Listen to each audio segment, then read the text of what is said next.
Environmental medicine, we can get all depressed. So, so finding a little solution is really, really inspiring. So this is my discovery about the glyphosate. And the problem about glyphosate, it's on the way out, we know it, but it has been used for 50 years. So there are lots of people's body have the problem inside their body. So hopefully this we can help people realize some of the symptoms. So this is my credential. I'm actually a medical doctor. I have been doing internal medicine for a long time. Then I started moving into women's hormone rejuvenation. And during the hormone treatment, I found a lot of people are toxic. So when they're toxic, you give them hormones, it actually causes more problem. So that's where I moved into environmental medicine and genetics. And this year, I put my practice aside to do the environmental project. So you can text me or email me. So I'm very available for any questions. So this is just quickly my history. I actually grew up in China for 25 years. Then I came to Milwaukee, the Midwest, and I did my PhD in human physiology and postdoctoral fellowship in genetics. Then I came back to Mount Shasta and opened my practice. So that just, now I'm going to do pretty much international education about environmental toxins and human disease. I think it's a big, huge area that traditional medical doctors don't really know what to do. So we're facing the most challenging time in human history. United States is leading the chronic disease epidemic.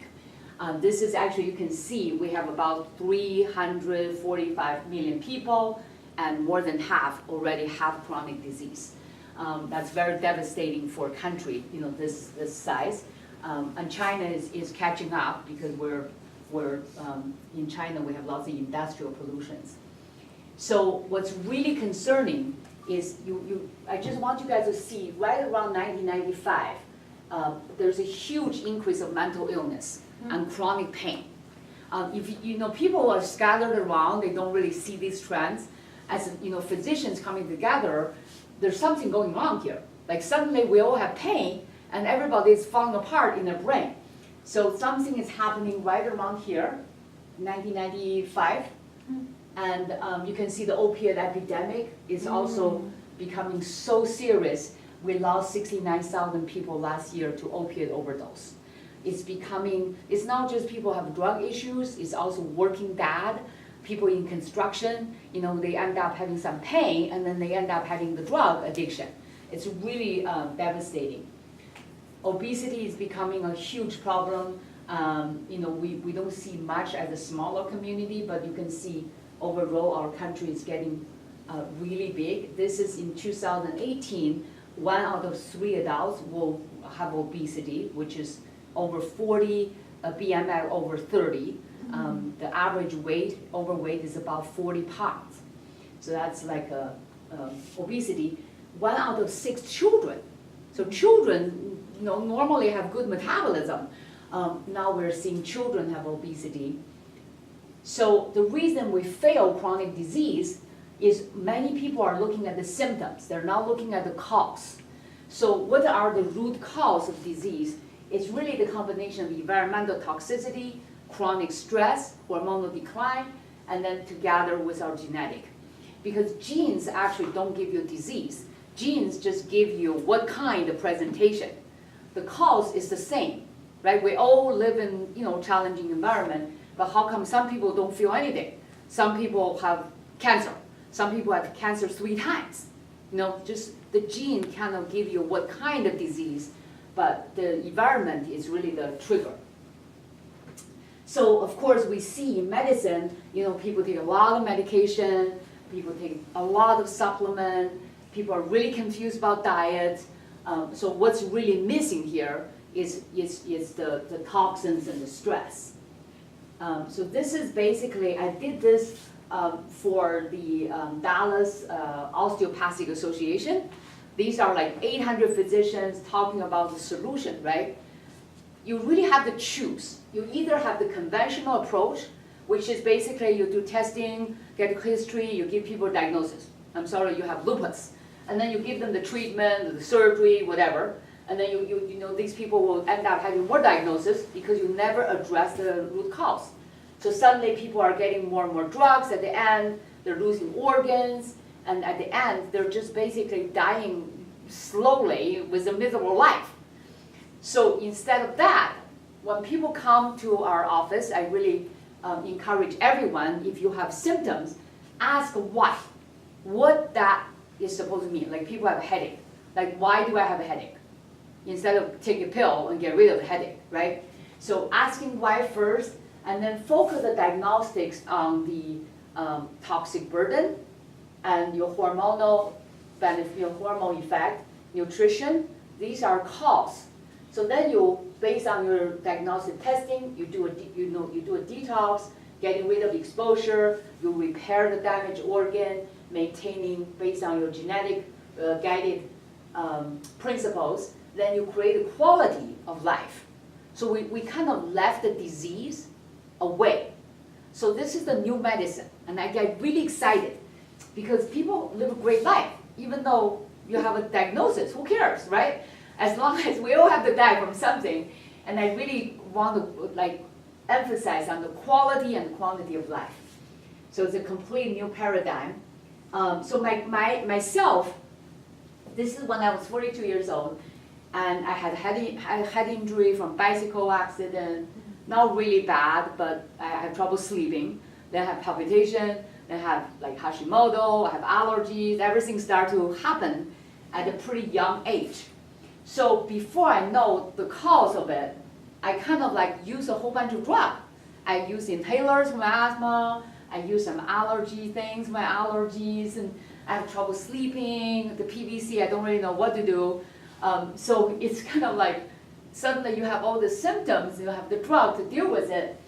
But now you look back, if you can get rid of this hormonal chaos and then detoxify all these chemicals I was exposed to, is the body become well.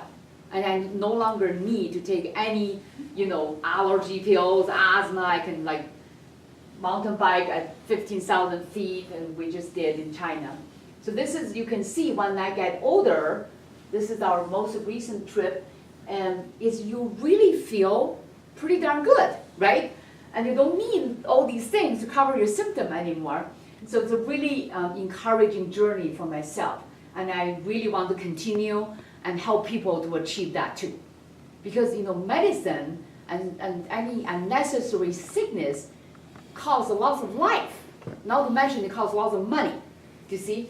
So it's really important to pay attention. So environmental toxins, when you kind of put it together, right, it really have 4 different classes. The first class is chemicals. Chemicals are basically man-made, mostly from petroleum. So they all have the similar structure like our hormones. They all have the benzene, the 6 hexagon looking structure. So chemicals are usually persistent. Oftentimes they are low dose. This is a problem. Everything is a low dose, so they don't kill you, but they add up to a very potent hormonal effect.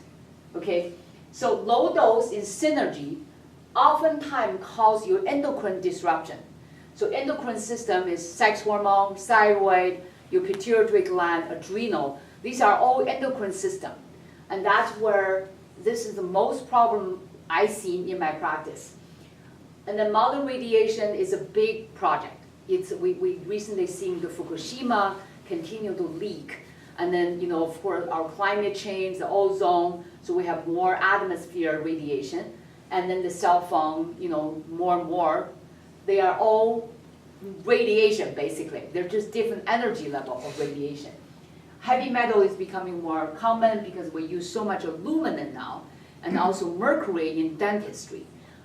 When I did the same scan I just did for some of you in China, first of all, I saw the Chinese will have way more mercury because they have so much coal pollution, and that's all mercury, right? They actually have way low mercury than us.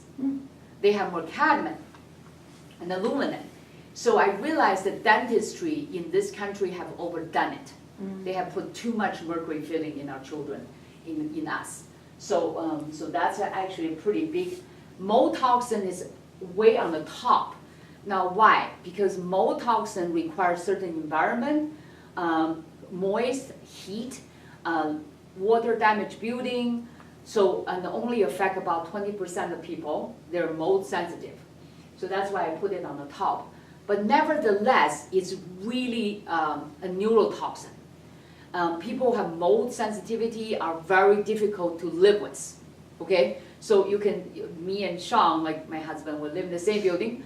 If I'm mold sensitive, I can become crazy. I can actually start having paranoia, panic attack, palpitation, brain fog so bad that we can't even have a conversation. So you just, you know, it can actually cause schizophrenia. So things like that, so it could be pretty toxic. But all of this we can now measure. So that's really cool. You don't have to like, well, I think I have mold. Now we can measure people's mold, okay? So that's pretty cool. So the history of chemicals. The reason I want to put chemicals here is really because of the glyphosate, because this toxic chemical has been around for almost 50 years, and why it's still here. It's just like, what's going on? Like why people don't just know it and get rid of it. And then the history really started from Silent Spring, the DDT, you know, moving. America is kind of like the leading country creating all these chemicals, and then they export to other countries. Mm-hmm. So, so China is right now the #1 country producing glyphosate, which is, you know, lost its patent as an herbicide. So now the other countries are making it. So what is the story of this weed killer, right? This is a very good example when a deadly man-made chemical runs loose, covered by industry, and is affecting the entire ecosystem. So let's just go over. So in 1960, this glyphosate is the main ingredient in Roundup. Is patented as a mineral chelator. So how many of you have mineral deficiency today? Like pretty much everybody have mineral deficiency. Because this Roundup has been discovered as a pipe cleaner. So the mineral deposit can be chelated out. So you guys probably heard chelation. That's how you take all the mineral out. The second patent is the herbicide. And then in between 1980 to 1995 is Monsanto created the GMO food that is Roundup resistant. That jumped up the sale to the next level, okay? So now we're seeing quite a bit of the jump. So this is the patent. So you can see there are 4 patents, one of them as a chelating agent, it's herbicide, and in 2010, this glyphosate actually have a patent for antibiotic. So it's like they're spraying antibiotic on our food. So you can kind of see why the microbiomes are not doing good, right? So now, this is remember we're talking about 1995? This is where GMO food is created, and the usage just exploded. So just kind of remember the curve, because you're going to see a lot of similar curves. So in agriculture, there are 2 big uses. Number one, they use it for harvesting. So they call desiccation. And so they basically dry the leaves and make everything ripe at the same time. And it's being used in wheat, grains, legumes. They are all being sprayed before harvesting. So we're talking about conventional farming. The second place is they use on Roundup ready food. So, you know, GMO corn, soy, cotton, alfalfa, and sugar beets. A lot of people eat the commercial sugar, they didn't know that's laced with glyphosate. Do you see? So that when they eat the sugar, they get sick. And sometimes it's not even the sugar, it's the glyphosate in there. And then, of course, they said, are you really gluten sensitive or you're just glyphosate sensitive, right? That's another question, like people say, I used to eat bread all the time. So you can see the map. This is actually, you can find the map. There's a link. They show all these different chemicals are going up. The glyphosate is the main one. This is the part I really don't like to mention because we have lots of friends, they all like beer. But beer is made of hop. And hop, conventional hop, are heavily sprayed with glyphosate before they get harvested. So all the beer and the wine is contaminated. Of course, restaurant food, we don't go out to eat anymore because restaurant foods are really high in glyphosate. Those are all, even farm fish, because they're fed on corn. So fish is just not a healthy food anymore. It used to be really healthy. And of course, all the other things. This is making me really mad because I recently, 2 years, I've become, plant-based. And all my favorite food are heavily sprayed with glyphosate. So this is actually, tested. The chickpea, lentil flour, the lentils, are very, very high. So you have to buy organic.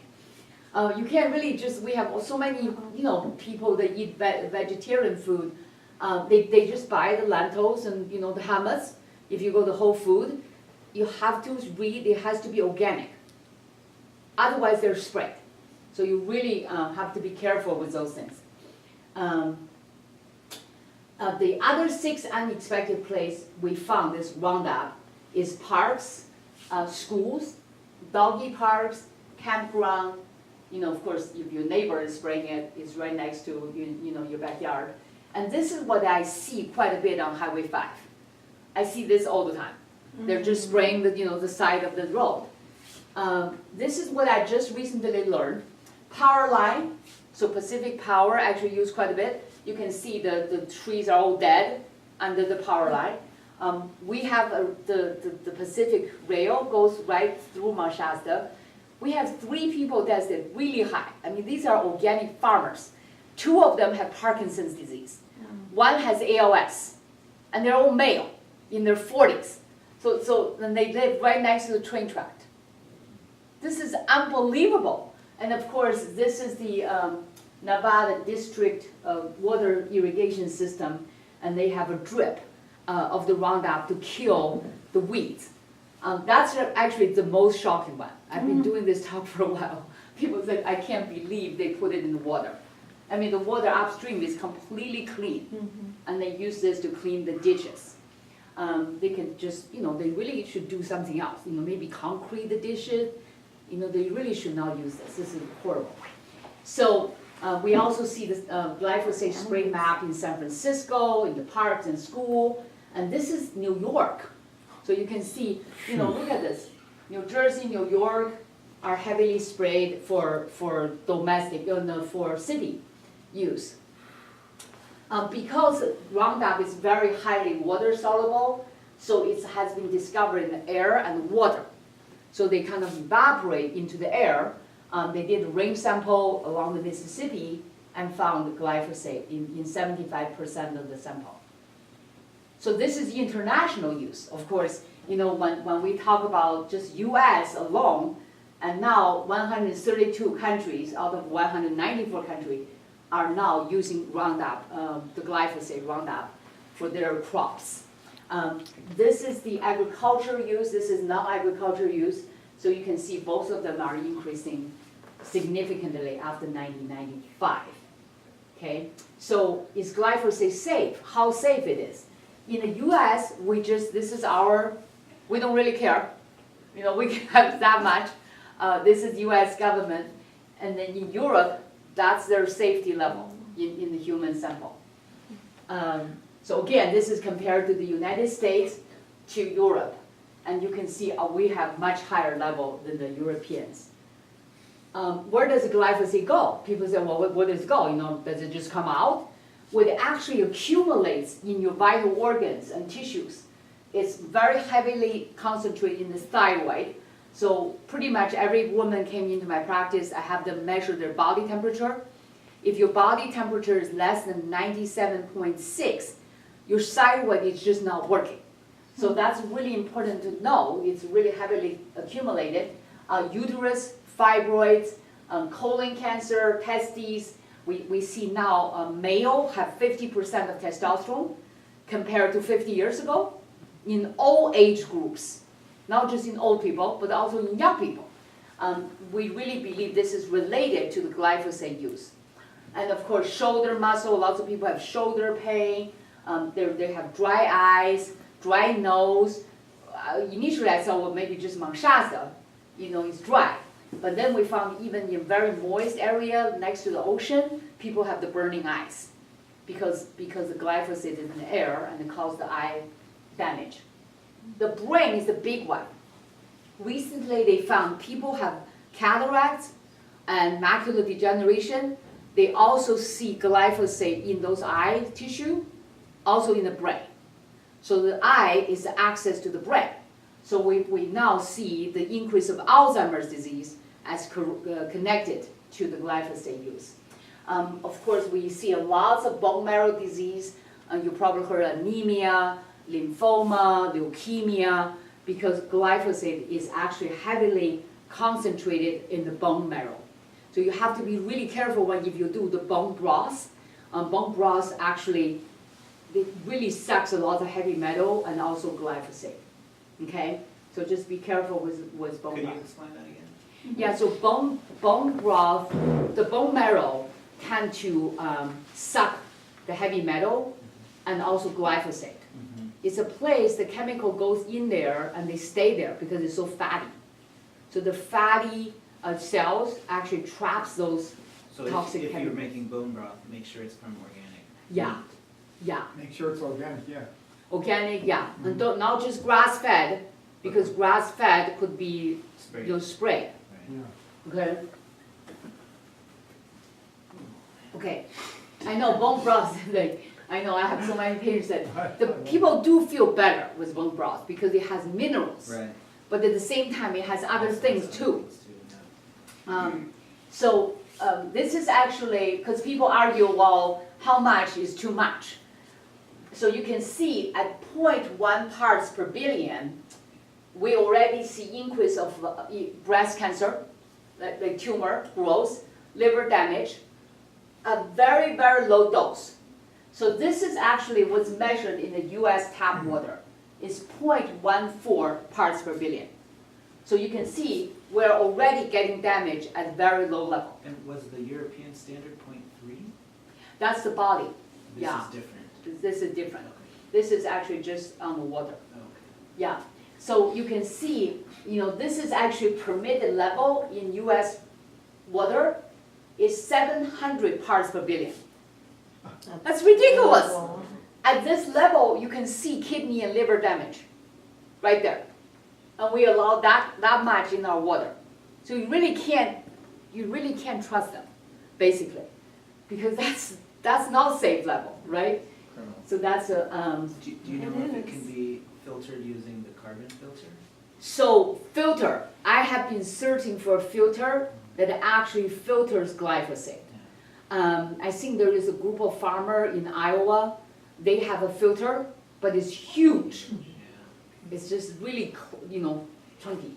But if you guys find good filter, they actually filter. There are two things that are hard: fluoride and glyphosate. They're very small molecule, and it's hard to filter out. But if you find some, let me know. Well, So Yeah. Dr. Liu, I know in Nevada County we don't use fluoride in the water, but I want to connect you with David Howland, who Okay. was, he's worked with water purification for decades. He's a water scientist, and he actually did a video with us recently about filters that can be used for varying degrees of contaminants that are in people's water. So I want to connect you with him so we can get that added in. Wonderful. Yeah. I think sometimes you just have to put a filter in. Yeah. It's worth it, because this is actually a map that shows from very small dose, you have endocrine disruption. So hormones are disrupted at very small dose. And then you go up here, you can see it causes more problems like, causing birth defect and stuff like that. But the hormone disruption happens at a very low dose. You just have to remember, our hormones, we don't need a lot for things to happen. Hormones are really sensitive. You don't need a high dose. And so the hormone disrupting chemicals behave the same, okay? So that's hormone disruption. Okay, so mechanism. How does glyphosate affect our human biology? The first one is antibiotic, so that's pretty bad. It kills all the microbiomes in the soil, in the plant, and animals and people. So our soil become very weak because there's not enough microbiome to help us produce minerals and become resistant to pests. So suddenly the farmers have to use more pesticides and they have to spend more money in chemicals. And the plants look really big and green and they don't have anything in it. So very important mechanism. The second mechanism, it massively chelates the minerals. The third one is actually the worst because it mimics glycine. So glycine, how many people heard of glycine? So really cool amino acid. It helps you sleep, it helps anxiety, it's just a really good neurotransmitter. But that's gone, it's replaced by glyphosate. It's endocrine disrupting, we already talked about at a small dose, right? It blocks your sex hormone metabolism. The other list, this list just goes on, but this is the most amazing one. You guys probably heard of glutamate. Everybody heard the glutamate, monosodium glutamate, MSG, the Chinese yeah. people, okay, they like to put in their food. The reason it's really bad is a neuroexcitatory agent. We actually produce some, but we have very tight control in the brain in producing how much. When somebody have a glutamate storm, the person become angry, cannot think straight, making weird judgment, and have an argument or rage. Okay, so that's not good. Especially the kids, they're little, they have, so I don't know if you guys heard the Florida last year, in the first 21 weeks, every single week they had a massive murder, massive shooting. And that's related to Florida being like one of the top states that spray this crap, right? They spray this all the time on golf courses and everything. I really think they're related. So this experiment, this one, they found if you spray, I know it's really sad because they spray these rats. They spray in their nose. So the rats have an experiment, to run a maze, and all the rats behave really anxious and agitated. Then they sacrifice the rats and they measure where did the glyphosate go. It all went to the hippocampus, which is one of the most important place for emotion, memory, temperament, and that's completely messed up. So it's really, it's a good experiment to explain why some people in the farm, we actually have quite a few people from Chico, they will say the kids will go to the farm, when the dad is spraying stuff, the kids gets really mad, will throw things at mom, like a bottle, that's very dangerous. You don't just throw things at people, right? So kids' brain are very sensitive to these kind of things. So of course, we talk about breast cancer, the eye signaling, DNA damage. It just, the list goes on forever. We talk about microbiome. The human microbiome is, we have actually only this much cell. Our entire body has more bacteria than our own cell. And what's really amazing is human genome is only 23,000 sensible, coding genes, and you can't really change it. We're kind of like set. But what's really changing is the human microbiome. These genes change all the time. If you are in a cold temperature, if you got antibiotic, if you got really tired, if you're traveling, the microbiome will tell you where you are.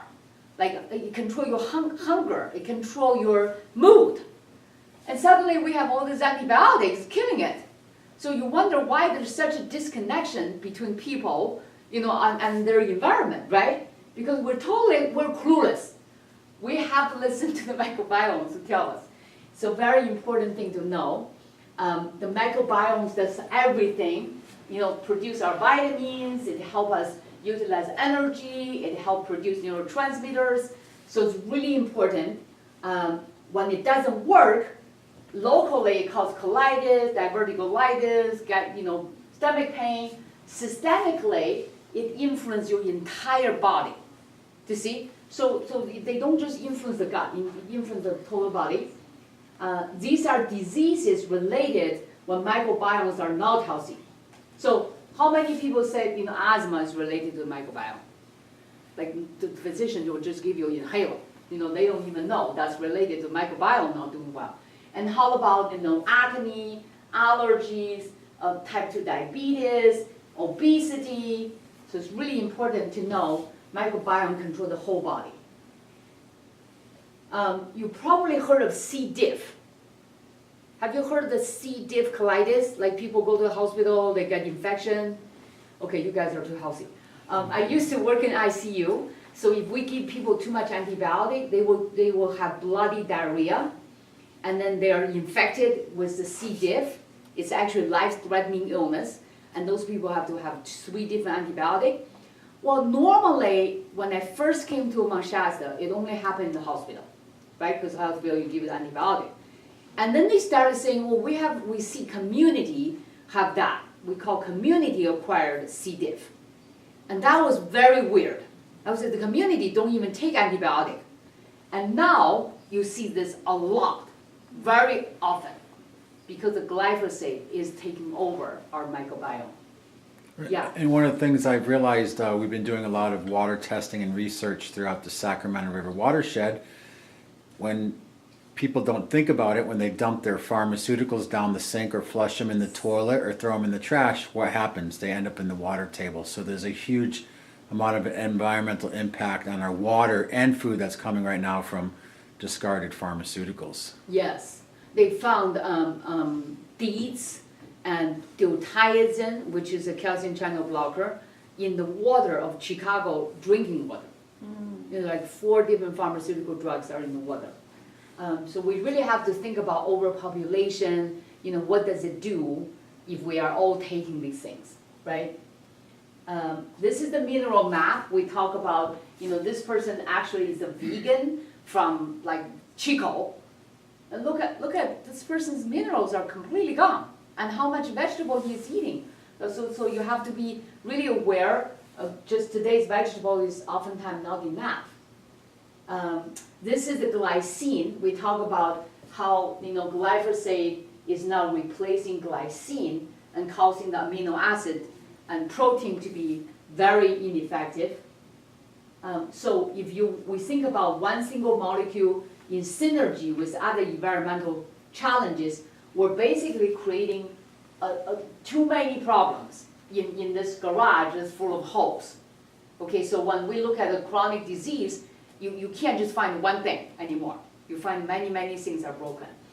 So very important concept, we call the roof with 36 holes. Genetically, we talk about our genes are on a collision course with our environment. Everybody have a genetic issue, then they start having problems. This is actually according to CDC. They said virtually all human disease are a result from the interaction between genetic predisposition and environmental triggers. Now the hope is here. The environmental triggers are modifiable. We can choose not to have them, right? We're decrease the environmental exposure. It's really important. So therefore, the question is, what's going on after 1990? So many disease in younger people, right? More aggressive, because normally internists would see people in their like 60s and 70s. Now I'm seeing people in their 20s, and infertility, and then kids. I don't even see kids, but Dr. Perro come here many times, and she said she see more and more kids with autoimmune disease, like really complex autoimmune disease, and that's just not, she hasn't seen it before. It's all in the past 10 years, okay? So glyphosate need to go, right? So the skill for the 21st century doctors is to ask why and connect the dots, and then solve the causation instead of just cover the symptoms. And that's why I continue to want to connect with people and physicians here, because now we don't have excuse anymore. We have to measure these toxins, right? Okay, this is just really to demonstrate the point. You can see this is 2 studies done in United Kingdom. The green line is diabetes. The blue line is glyphosate usage. from 2005 and 2015, just in 10 years. So you can see they're parallel. Correlation is really high. This is the gut infection. The yellow line is gut infection. The red line is glyphosate usage. So you can see they're correlated very well. Okay, just really quickly. Other pesticides are pretty much flat. Okay, glyphosate goes up really fast. Okay, so this is the cell phone is clearly related as well. You guys probably don't remember you have cell phone before 1995. I came to Mount Shasta in 1998. I was carrying a pager. It's really a recent phenomenon. So cell phone is definitely influencing our life. When we add in conclusion, I really feel glyphosate, cell phone, aluminum are together causing the epidemic. So now we just have to get rid of them, right? Cell phone is hard to get rid of. So what's not working is this. So we see this all the time. I mean, every day there's something like, it got to be the CBD oil. You know, it's the bone it's the carb, it's the keto, it's the wheat. So we're looking at the piece. We're not looking at the entire elephant. The entire elephant is the poison is causing all the systems problem, right? So treatment will be simple. We need to get rid of the toxins. So connecting the dot, it is in a way it's happening. Yeah. So recently, Costco just got rid of Roundup. That's a big deal. That's a lot of money, right? So and who started this? I mean, all these years of struggle and people like us, you know, we're a community raising voice and concern. Not, we refuse to say, okay, well, you have to use this for the ditches. That's just not right. So pretty soon we're going to create a sustainable, regenerative, simple, long-lasting house. Because if you, right, simple, long-lasting, regenerative health. This just goes back to the same thing. People say, okay, how come we all have the exposure? Some people have disease, some people don't. It's really the toxic effect equals to your toxic burden plus how strong the person is carrying it. Okay, so some people say kids, you know, they're exposed at a certain age when they're growing their brain, they may have more effect than the old people, like 80 years old. They may not feel it. So the kids are smaller body, they're more vulnerable, they can't carry too much, so they're actually sicker. So we're really coming together to save our kids, right? And also hormonal issues. If people have low adrenal gland, they also are very sensitive. They're, you know, that's harder for them to carry. So you have to kind of like, just because the person looks really strong, doesn't mean he can carry a lot. We see a lot of people like that. They look really tough. Yes. Is there any research or relationship of also, I know that one of the big issues has been microplastics, you know, everywhere from ocean water to drinking water to even using things that aren't BP or BPA plastic. Is there any relationship how those are creating hormonal issues or how that's related to this? Yes. So plastic come from petroleum. But what does petroleum come from? They are actually the hormones of the dinosaurs. You guys know? It's actually just steroids. We drink it out and we make things. So they're very big hormonal disruptors. Very big. So if we can avoid any plastic and don't use them as much as you can, it's the best. We do a water filter, then we have, you know, bottles and clean canteen, it's pretty clean. Water bottle and a glass will be the best. Yeah, definitely, Michael, you're right. The plastic is another one. So this is our action call. We basically say, if you're individual, definitely detect your toxins, detoxify your food, you know, have a long-term plan. Organization level, this is what I'm trying to do, is to educate people. Because a lot of people just don't know. Like my neighbor, he was spraying the Roundup, he just doesn't know. And then you said, did you hear the TV? He said, I'm too busy, so I haven't watched the TV. So it's really something we have to all do something to educate people. We really encourage local organizations to test people, join the environmental health group. This is actually a group called nontoxiccommunity.com. They were the group of women was able to get rid of Roundup in Irvine in schools. So, they have done it, so we don't have to recreate, reinvent the wheel, right? We just follow what they do. And then really at the end, help change the environmental health policy. But this is a lot of work in our country because our country is business first, right? The safety second. So this is our country's problem. But if we do these things, we're going to influence this. If people stop buying Roundup, they're not going to sell any. So they have to replace it. So it's just really important for us to know we have the power to make a change. For how the body detox is a really big issue. The first thing is the toxin have to move out of the cell.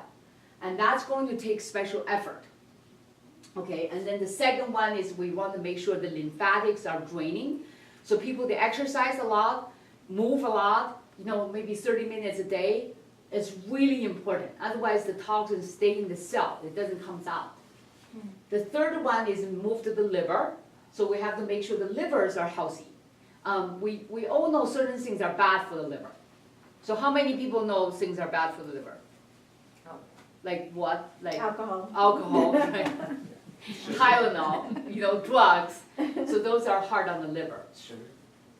Sugar is not particularly hard on the liver, unless it's have glyphosate in it, right? So sugar. So okay. So then the liver have to come out into the gallbladder, right? People have gallbladder issues where their gallbladder don't flow very well. So you have to take herbs and slippery yam, those things to help the liver to move to the gallbladder. And then it moves to the small intestine. This is the problem when the toxins are in the small intestine. You want to make sure it moves out really quickly. Otherwise, it gets recycled back into the liver. This is actually really common in people that are not prepared. They keep recycling the toxins. So the goal is we need to make sure the kidney, the small bowel, the large bowel, and the skin are wide open.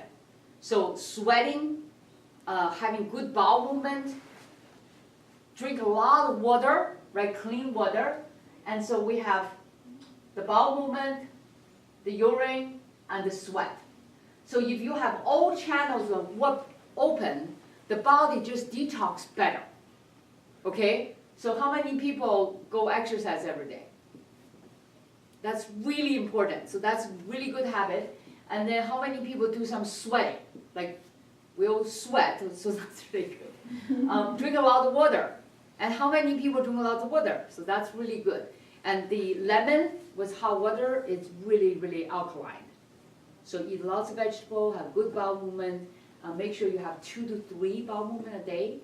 I know some people think that's too much, but that's not very much anymore. You need it. You need to get rid of it. Okay?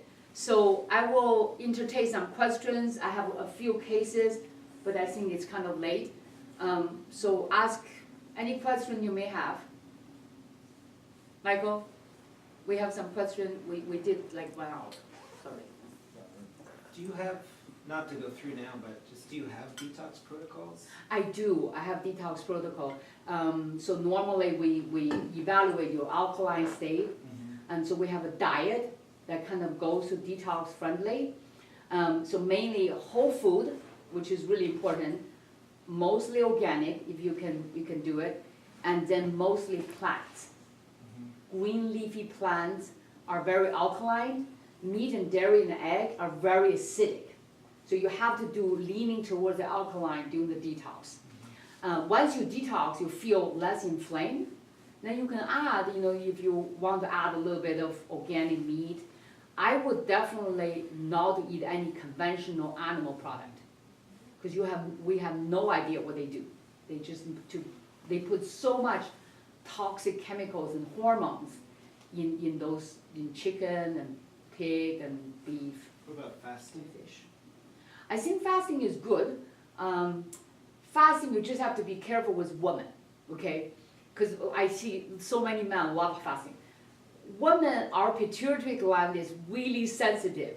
So when we feel hungry, the thyroid will go down. So people will lose hair and they feel really cold and their sugar goes to hypoglycemia. It's harder on women. Have you guys done fasting over like a week? One day doesn't count, okay? You have to be like a week. It's a good thing if you can do it. How about intermittent fasting? Yeah, I heard a lot about intermittent fasting. Because I've been doing a restricted 8-hour period a day, and that's why I have to go because I have to eat. But yeah, and it's just been helping me. I feel more grounded and just lighter. If you can do it for a long time without affecting your thyroid, I think that's a part. Because people, sometimes we do things we don't really know, it does something to our brain. I think if you should just check your thyroid. Or check your body temperature, make sure they're normal. Okay. Yeah, yes. I have a question. So is this available to be shared with other people that we can take out and share? I'm going to do the same seminar online and record it. Okay. I was thinking to do it this weekend, coming weekend, Okay. and I can email to you guys. That'd be awesome. Yay. Yeah, you all have my email, yeah.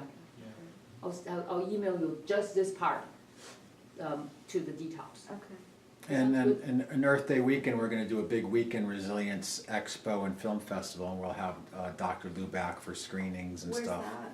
here in Nevada City. Oh, awesome. And again, if people just go to the source to make it easy, all the events and a lot of information is there and pointing people like, how do I find Dr. Lou? Because again, if people go to the source, some it's just a amazing great work way to there. find people. Yeah, so what I do now, I volunteer all my time. So if you have any questions, particularly people with neurodegenerative disease, I'm really good at it, okay? And cancer is a little bit of more complicated, but hormonal issues, Parkinson's, ALS, what we do is we help people find the source of the problem and help them detoxify. Genetic-wise, you know, some people can't detoxify. You probably heard some people, they get really sick. Those people need to do a genetic testing because they may be a pathological detoxifier. They actually detox really fast, and that can make them sick. Wow. And another thing I wanted to add in conjunction with my experience with fasting, a lot of people do fasting, which gives your body a chance to rest. Right. But unless you really do the cleansing part of it, which whenever I've done fasting, I've always done a period of fasting, and then I do a follow-up with maybe juicing, high nutrient drinks and things that my body doesn't have to process, pulp free and digest. But before I even do that, you have to do the cleansing part, and a lot of cleansing can be certain supplements, but also there's things like organic Altura coffee enemas and other types of things to really cleanse. So fasting is good, but it's also good when you accompany it with the fasting, the resting of the body, but the cleansing and the regeneration almost on a cellular level with supplements and various things, spirulinas and those types of things also. Yes. So fasting, so now we know more about the mechanism of fasting. Fasting is to really help your autophagy. Have you heard about autophagy? Like just imagine this is your body and you have garbage from the metabolic waste, right? So if you stop taking any more in, your body have more chance to get rid of the garbage. So that's really, the fasting really help the autophagy function to perform better. Because it's hard when you're eating and trying to get rid of garbage at the same time. So that's really the mechanism. Fasting is not really a detox. In the long term it's a detox, but in the short period, you're really just cleaning out the garbage. And that's why glyphosate is such a horrible thing, because it incorporates into the protein and your body try to get rid of it, but it doesn't know what to do with glyphosate. Because normally it's glycine, it just recycles it. Our body recycles all the autophagy product. But if it's glyphosate, the body's like, well, what the heck is that? I don't know where to put it. So it stays in the brain and causes inflammation continuously. Yeah, it's really hard to be really, really healthy today. In the past, it's easy. You just fasting, be a vegetarian. It's great. Everybody live 100 years old. Nowadays, we have people doing everything. And what are your feelings about fish? I know, to me, it's almost horrific to walk by a sushi bar and see people eating raw fish. And I'm vegetarian, I'm not judgmental if people aren't vegetarian, but I have to think like between Fukushima, the Pacific Gyre plastic island, and the BP oil spill just in the Gulf alone, which is actually still leaching get oil into the, even though they don't let us know, into the Gulf of Mexico. What would be your insider advice about fish? So this is my learning about fish. I went to an environmental symposium, so all the physicians are there, they're all environmental doctors. At lunchtime, they have no fish, okay, because I think fish is health food. So I was like, why didn't you guys have, fish here? They said, Dr. Lu, you're going to go to the afternoon lecture, we're going to give you a book, what's in the fish, okay? So suddenly they gave me the book. Every single fish has PCB. We're not even talking about heavy metal. PCB is created in 1962, where United States discovered it's causing cancer. So we banned the PCB, no more PCB, but it doesn't go away, ever. It has a lifelong recycle. So they end up in the ocean, so we call the ocean is the sewage of the land. So everything flows to the ocean. Now they found PCB in birds, in fish, in fish, the fatty parts, because it's fat. So that's one reason I don't eat fish anymore. The other reason is heavy metal. Mercury is really high in large fish, the swordfish and everything. From the environmental perspective, I think all of you should watch a movie called Mission Blue. Apparently, we are, the red trophy? There's a fish that's so popular for a while. Red king something. Apparently the fish. I think it's Trophy? red snapper. No, not snapper. Okay. Red.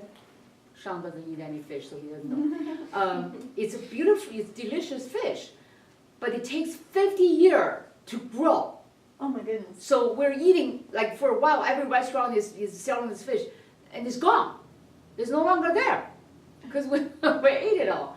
Wow. So Mission Blue, that will be it. That will probably explain the whole fish thing. And is there fish people can get that might be free of metals? Like I know there's different approaches to sustainable fishing, but if someone wants to do research or find out if they want to eat fish, is there any suggestions you have? They really want, maybe the rainbow trout from the mountain water. Just not NID water. But this is the problem. The Earth used to be 1.5 billion. Now it's 7.5 billion. It's just we can't afford everyone eat fish. It's just not possible. Not enough We fish. don't have enough fish. Yeah. So if there's a lot of reason, I don't eat fish. I think the big one is the toxins. But if there were farmed fish that were grown with organic feed, Organic Never water. heard. Organic Yeah, to too find one. expensive. It's too expensive. Unless Yeah. you did it yourself. The Chinese eat a lot of farm fish, because they really do a lot of fish, and they're all farm raised. They even raise a lot of shrimp. But the type of chemicals, like they put in there to keep the fish, if you go to a fish hatchery, have you been to Smasha's fish hatchery? The fish are like next to each other. And they're so crowded, so they have to put tons of antibiotic, antifungal, so they don't die in there. So, and then you scoop it up, and so anyway, no more fish. Changing subject. Yes. Natural chelators that are healthy chelators, like Cilantro. garlic, Yeah. pectin. Or do you have a list of Pectin. those? That, They're just not very effective. That's the thing. But I have an amazing salve.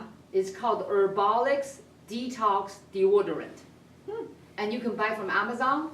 There is this big stick. It lasts 3 months. You put it under your arm before you go to bed.